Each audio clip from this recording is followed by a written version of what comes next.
I think I can safely say that I am a fan of Toradora. It is one of my favourite anime of all time, and I will recommend it to anyone who is a fan of romance or slice of life. I hope that you will keep that in mind when I say that the Kitamura arc kind of sucks, and it's not just me who thinks so. In the lead up to this video, I put out a post on Reddit and in my Discord server asking people what their least favourite arc was, and a majority of people said it was the student council election. Even in my first viewing, I found myself having less fun with this arc in particular, so the question I'm here to answer is, why does the Kitamura arc suck? I will split my criticisms into two categories, nitpicks and foundational. Nitpicks are small details that bother me in the moment and can stack up, but ultimately don't get to the crucial issues that this arc has. The foundational criticisms are more about what this arc fails to say, and how it doesn't fit in with the broader story. We're going to get started with some nitpicks since those are more fun and they'll help you get warmed up for the more foundational arguments. Most of my nitpicks come towards the end of the arc. For instance, Ryuji doesn't discover what has Kitamura so upset until some random guy we've never even heard of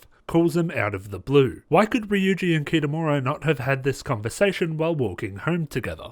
We know that Ryuji is willing to ask tough questions, so why did this part of the story need to be spurred on by a complete non-entity? Imagine if it had been some random guy who confronted Taiga about how she was treating her father, or who stood up for Ryuji against his class. It makes the plot progression seem less organic and more up to chance. If that isn't bad enough, I don't think Ryuji's intervention even changes anything. He listens to what Kitamura has to say, but he doesn't tell him anything that would have changed his mind. It's almost like Kitamura would have come to the same conclusion with or without Ryuji's help. Furthermore, when he leaves the scene, he claims that he's got some thinking to do, and the very next scene shows him back to his usual self. What thought process made him decide to go back to the way he was? I speculated about what it could have been in my analysis of this arc, but ultimately we don't know. I can tell you for certain why Taiga has a breakdown at the end of episode 8. I can tell you for certain why Ami chases down her stalker at the end of episode 6. I can even tell you for certain why Minori acts so strangely during the Christmas arc. But what ultimately makes Kitamura return to normal? I don't know. And if that isn't bad enough, he isn't even fully back to normal yet. He decides at the end of the day that he isn't going to run for president after all. This change of heart is seemingly a plot contrivance. They needed Kitamura back to normal so that he could have his big triumphant moment at the start of the day, but they still wanted Kano to be the one to give him that final push. Again, imagine if Ami were about to chase after her stalker, but hesitated until Taiga convinced her to. This moment takes away from Kitamura's growth and just makes the story of this arc more contrived and nonsensical. Which brings me to my final nitpick, and this is a big one. It poorly contributes to the progression of the other characters. Ami gets a mini arc where she is commended for her maturity by everyone around her except for Ryuji, who refers to her as childish. The point of this is to show that Ryuji can see Ami for who she is, but we already knew that. Minori gets a scene where she admits to being a phony, but then the issue gets dropped and it doesn't come up again until the Christmas arc, which handles it much better. Taiga has to come to terms with the fact that she cannot help Kitamura, but in the end this arc doesn't go anywhere. It eventually leads to her fight with Kano, which gets Kitamura the closure he needs, but she doesn't learn anything from this experience that alters her decisions later. It doesn't even make her stop loving Kitamura. You can see in the Christmas arc that she still likes him. Lastly, it makes Ryuji seem like a bad friend, not only by having him try to force Kitamura back to his old self, but through the hypocrisy he shows when he chastises Kitamura for keeping secrets, something he has been doing all through the story. So throughout this arc we have a character moment that already happened, a character arc that will happen better later, a character arc that goes nowhere, and a handful of moments that make another character look worse than usual.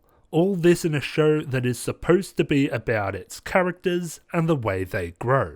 So with those nits picked, let's get into the more foundational issues with this arc as a whole. For starters, while Kitamura clearly has flaws in this arc, there is no decent foundation for those flaws. One does not simply become so infatuated with another person that they will discard their identity for them. Every core character has a flaw, but Kitamura is the only one whose flaw isn't critically explored. I can tell you why Taiga is insecure.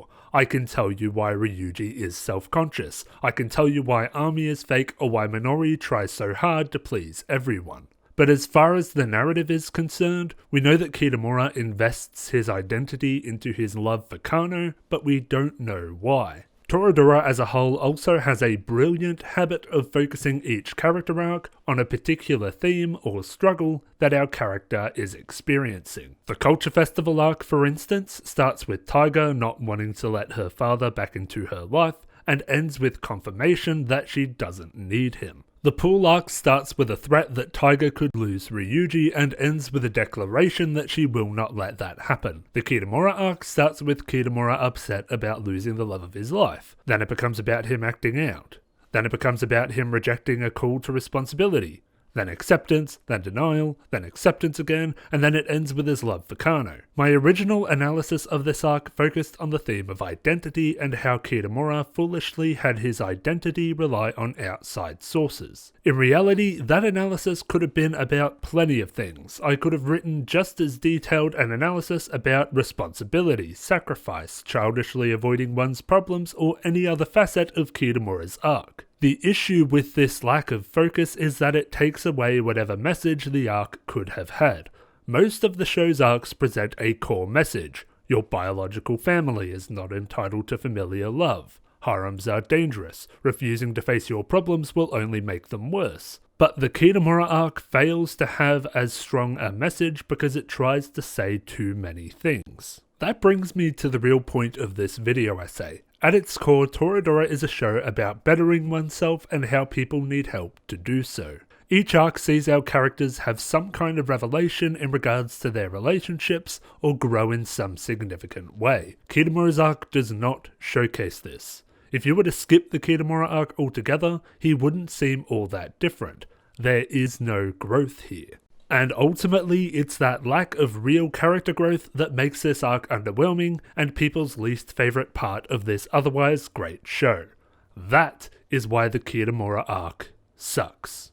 And that is it for this video essay. I'd like to thank my patrons, Orion Train, Quincy Chamberlain, Jaman5, Lars Espen, Shark, Data52, NerksU, Pigs Caliber, and Alberto Cruz. If you'd like to support the channel further, consider becoming a patron yourself. Thank you all very much for watching, and I will see you next time.